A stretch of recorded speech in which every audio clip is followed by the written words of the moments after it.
Okay, good evening, everybody. My name is Kevin, and I'm a concierge. Today, I'm coming here because I have 6 doubts, which I believe if I get the right answer, I'm ready to convert and accept to Islam.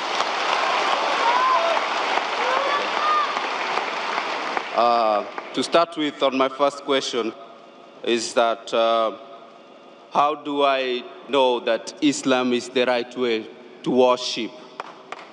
And I will follow that question with the second question, which goes like, how do I know that the message I'm conveying is going to God? Okay?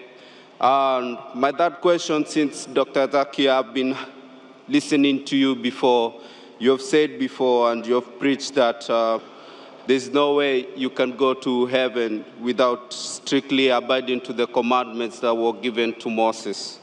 In the present world and challenges with the media, with everything that comes along to our life in our present day, how do we abide to this law?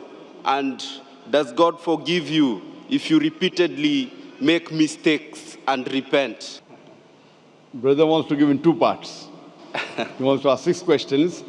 The first 3 questions, brother asked, that how do I know in Islam the worship is correct? It can be understood as how we worship in Islam, is that correct? Or it can mean that is Islam the correct religion? What do you mean? Do you want to know that the way you worship in Islam, is it the right way, or is Islam the correct religion of the worship? first question the brother asked, he wants to know how will he come to know that is Islam the correct religion we should follow? And the second part that is similar, that how will you come to know that Islam is the truth? Exactly. And the third that he said, I said in one of my speech, that J.S.K. peace be upon him said, that if you want to enter Jannah, you should keep all the commandments and follow all the laws mentioned in the Old Testament. How in this age can we follow all the laws of the Old Testament? I will try and club the first 2 questions together, that how do you know that Islam is the correct religion to worship, and how do you know that Islam is the truth? Islam comes from the word salam, which means peace. It is also derived from the Arabic word silm, which means to submit your will to God. Islam means peace acquired by submitting your will to Almighty God. And for any book to claim that it is a message from God, for any religion to prove that it is from Almighty God, this revelation, this book, this religion should stand the test of time. Previously, it was the age of miracles. And the glorious Quran is the miracle of miracles. Later on came the age of literature and poetry. Muslim and non-Muslim Arabic scholars alike, they claim the glorious Quran to be the best Arabic literature available on the face of the earth. But today, if a religious book says in a very poetic fashion, the world is flat, will a mortal man believe? But natural, no. Because today is the age of science and technology. So if we put this test of science and technology to all the religious scriptures that we have today, of the different religions of the world, all of them fail the test except the Quran. And I've given a lecture on the topic Quran and modern science, compatible or incompatible. Time does not permit me to give a full lecture in this question and answer session. But I'd like to mention that Albert Einstein said, the famous physicist and the Nobel Prize winner, that science without religion is lame, and religion without science is blind. Let me remind you, the glorious Quran is not a book of science, S-C-I-E-N-C-E, but it's a book of signs, S-I-G-N-S. And there are more than 6,000 signs, more than 6,000 ayats in the glorious Quran, out of which more than 1,000 speak about science. Now, if you compare the scientific facts that we have come to know, we find that what science has discovered recently, maybe 50 years back, 100 years back, 200 years back, 400 years back, the glorious Quran has mentioned 1400 years ago. The Quran speaks about the creation of the universe in Surah Anbiya, chapter number 21, verse number 30. What the scientists discovered recently about the Big Bang. What they discovered 50 years back is mentioned in the Quran 1400 years ago. We came to know that the earth is spherical in 1577 when Sir Francis Drake sailed around the earth. The Quran says in Surah Naziyat, chapter number 79, verse number 30, that we have made the earth egg-shaped, wal arda ba'da zalika dahaha, referring to the egg of an ostrich, and we know the egg of an ostrich is geospherical in shape. We previously thought that the light of the moon was its own light. Recently we came to know 100 years back, 200 years back, 300 years back, that the light of the moon is reflected light, not its own light. This is mentioned in the Quran 14 years ago in Surah Furqan, chapter number 25, verse number 61. So who could have mentioned all these facts in the Quran which we came to know recently? Previously, when I was in school, I had learned that the sun revolves but does not rotate about its own axis. Quran mentions in Surah Anbiya, chapter 21, verse number 33, that the sun, besides revolving, it also rotates about its axis. Today, science has come to know that besides the sun revolving, it even rotates about its axis, which is mentioned in the Quran 14 years ago. In this way, the Quran speaks about botany, about biology, about zoology, about embryology, about genetics, all which we came to know recently in science, 50 years back, 100 years back, 300 years back, 500 years back.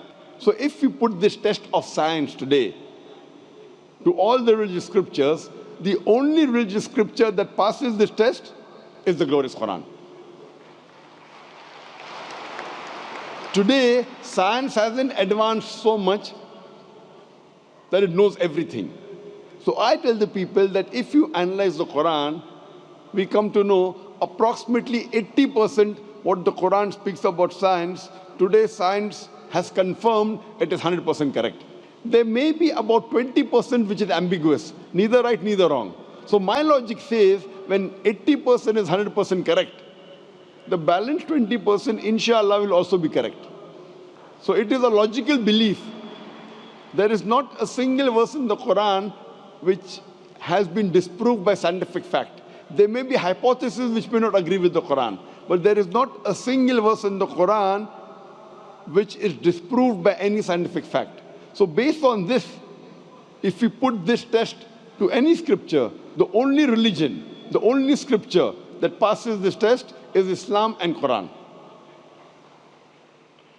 I started the question and answer session by quoting a verse of the Quran from Surah Isra, chapter number 17, verse number 81, which says, وَقُلْ جَاءَ الْحَقُّ وَزَاقَ الْبَاطِلِ إِنَّ الْبَاطِلَ كَانَ زَهُوقًا. Say that truth has arrived and falsehood perishes. For falsehood is by its nature bound to perish.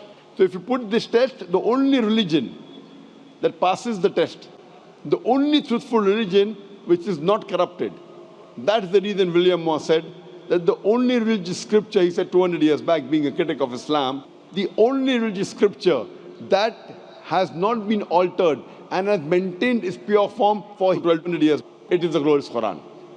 So based on these facts, the only religion we can think and can understand and can believe it is truthful and correct, it is the Quran.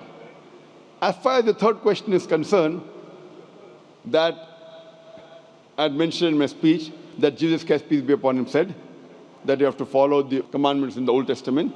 I was quoting the verse of the Bible, Gospel of Matthew, chapter number 5, verse number 17 to 20, where Jesus Christ, peace be upon him, says that unless your righteousness exceeds the righteousness of the scribes and the Pharisees, in no way shall you enter the kingdom of heaven. So if you have to be a good Christian at the time of Jesus Christ, peace be upon him, if you want to enter paradise, you have to follow all the commandments of the Old Testament. You cannot break a single jot or a tittle.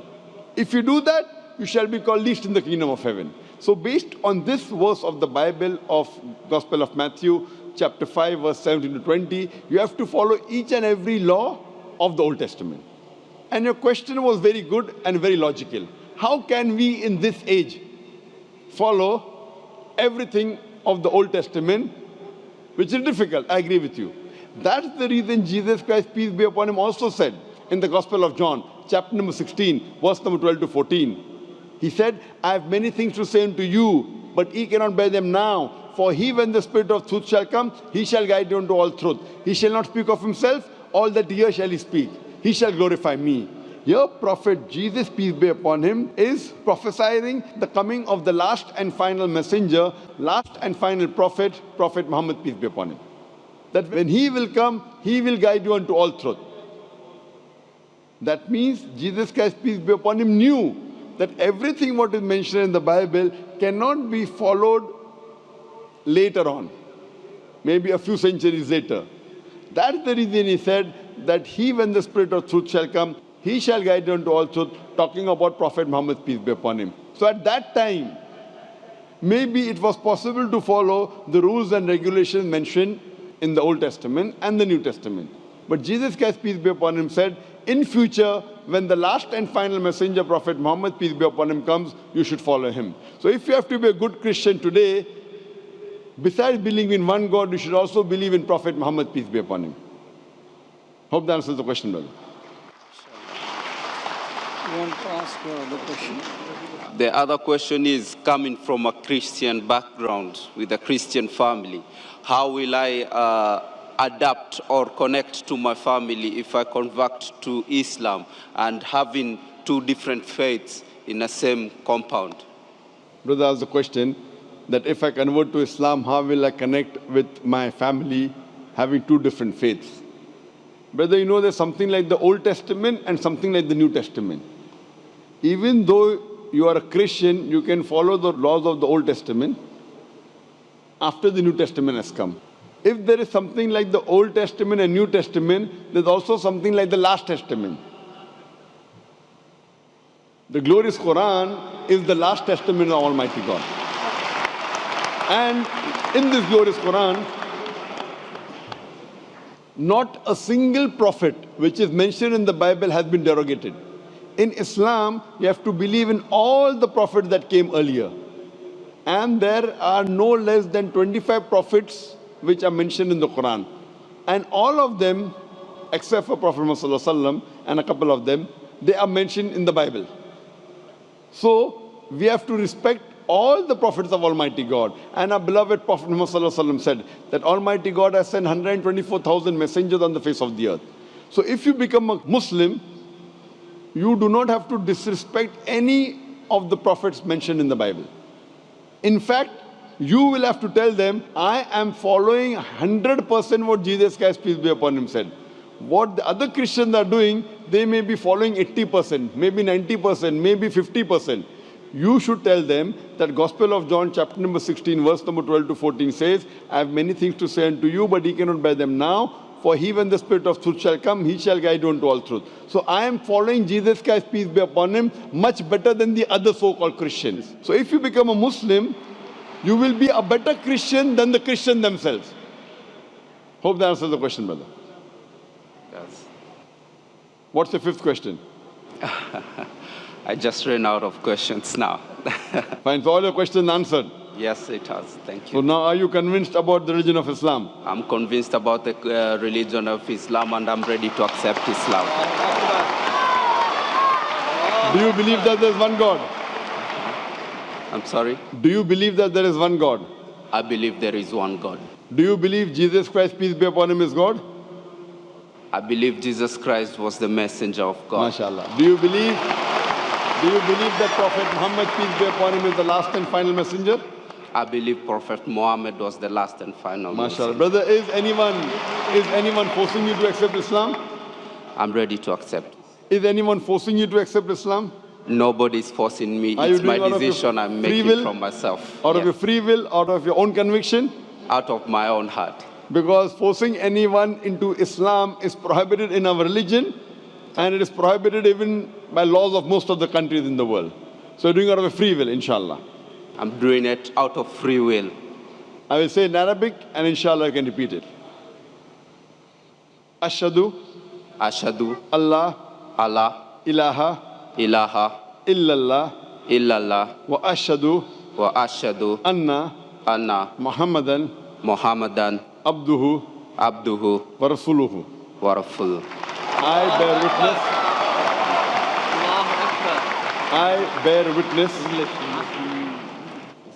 I bear witness I bear witness that there is no God there is no God but Allah, but Allah, and and Muhammad Muhammad is is the messenger the messenger and servant of Allah. and servant of Allah. MashaAllah, you have become Muslim. And I pray to Allah subhanahu wa ta'ala that He guides you and He helps you to guide your family to come to the religion of peace. And I pray to Allah subhanahu wa ta'ala to give you the best in this world as well as in the next life.